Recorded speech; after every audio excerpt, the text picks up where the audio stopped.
Bonjour et bienvenue sur les Vitamines du Royaume pour cette nouvelle série, le sel de la terre et la lumière du monde. Nous savons que Jésus a dit que dans Matthieu 5, 13 et 14 que nous étions le sel de la terre et que c'est par nous que la terre est assaisonnée. Mais si le sel perd sa saveur, il est juste bon à être jeté dehors et foulé aux pieds par les hommes. Il a aussi dit que nous étions la lumière du monde et qu'on ne cachait pas une lumière sous le boisseau, mais elle était destinée à être mise sur un chandelier pour éclairer toute la maison. Amen.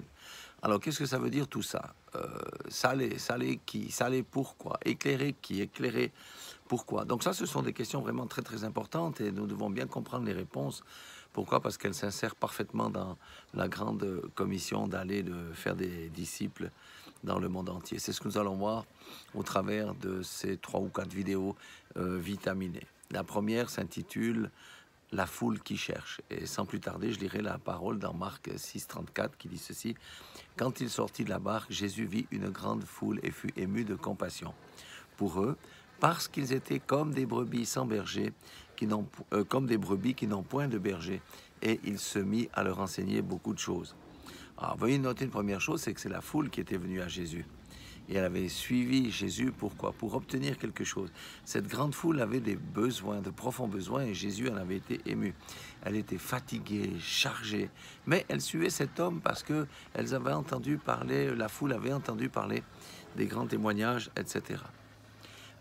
Notez également que Jésus dit qu'elle était désemparée comme n'ayant pas de berger. Or, un berger prend soin de ses brebis. Un berger soigne ses brebis. Il les nourrit, il les protège. Et le parallèle avec aujourd'hui, avec l'époque dans laquelle on vit, est saisissant. Beaucoup avaient comme berger des gouvernements, des gourous, des dictateurs, des hommes et des femmes qui, pensaient-ils, étaient en mesure de répondre à leurs besoins, ou encore des religions et des philosophies. Mais quelle déception!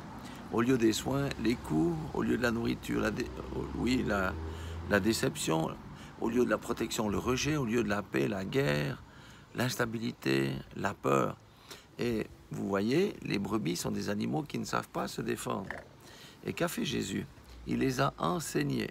La vérité libère. Tout commence par le spirituel. C'est un premier enseignement parce que le naturel suit. Nous savons que Jésus a enseigné les foules et ensuite il les a nourris. D'abord le spirituel parce qu'on a besoin des soins à l'âme avant la nourriture, sauf dans les cas de famine extrême, bien entendu.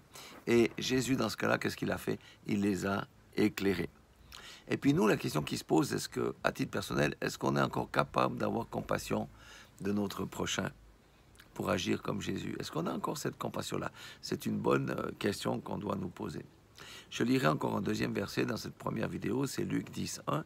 Il dit, après cela, le Seigneur désigna, c'est lui, Seigneur, qui désigna, encore 70 autres disciples, et il les envoya 2 à 2 devant lui dans toutes les villes et dans tous les lieux où lui-même voulait aller.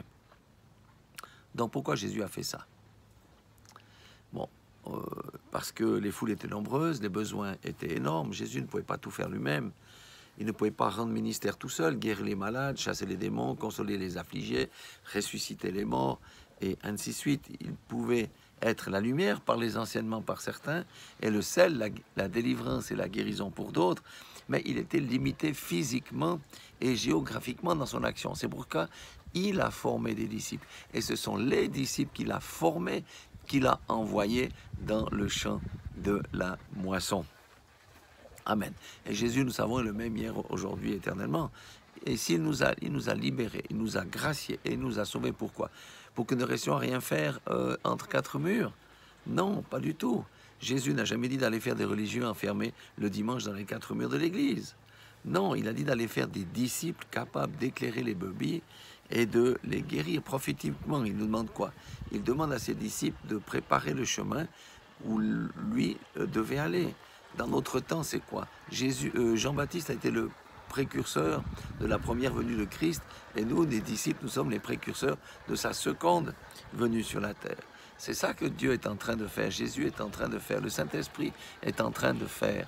Il est en train d'envoyer des disciples dans sa moisson pour préparer la seconde venue de Christ. Pourquoi? Parce qu'il y a des tas de foules qui sont désemparées, il y a des tas de personnes qui n'ont pas de soutien, qui sont rejetées.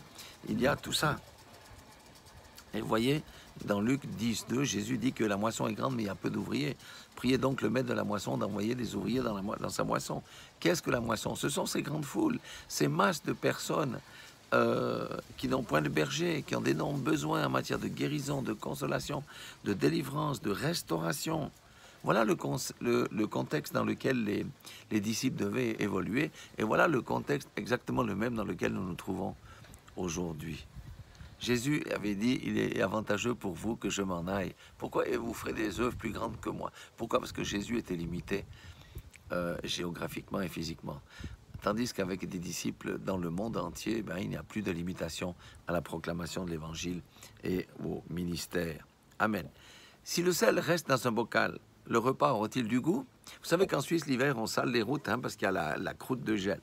Si le sel reste dans le baquet, la route gelée perdra-t-elle sa glace? Bien sûr que non. Si nous gardons la lumière dans notre foyer et à l'église, les gens du dehors seront-ils éclairés? Bien sûr que non. L'église contemporaine s'est enfermée dans les quatre murs. Elle doit sortir. L'église, ce sont les personnes et non les murs. Dieu est un Dieu de relations. Jésus était un homme de relations. Les disciples étaient des hommes et des femmes de relations. Et Dieu attend que nous sortions de nos quatre murs et de nos maisons pour rendre ministère aux personnes, à ces foules qui ont des grands besoins et qui sont comme n'ayant pas de berger.